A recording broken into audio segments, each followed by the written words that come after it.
The 2007-2008 Infiniti G35 key fob uses a CR2025 3-volt lithium coin cell battery. You'll need a small flathead screwdriver or a coin.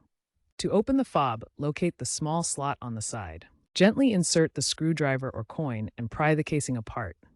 Be careful not to damage the internal components. Wearing gloves helps prevent oil transfer and protects the electronics. Remember, positive side up when replacing the battery. Once the fob is open, carefully remove the old battery. Dispose of the old battery properly according to e-waste laws.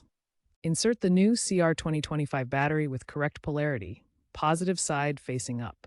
Carefully reassemble the fob, ensuring the seal is properly closed to prevent water damage. Test the fob's range and functions, lock, unlock, and alarm, to ensure it's working correctly.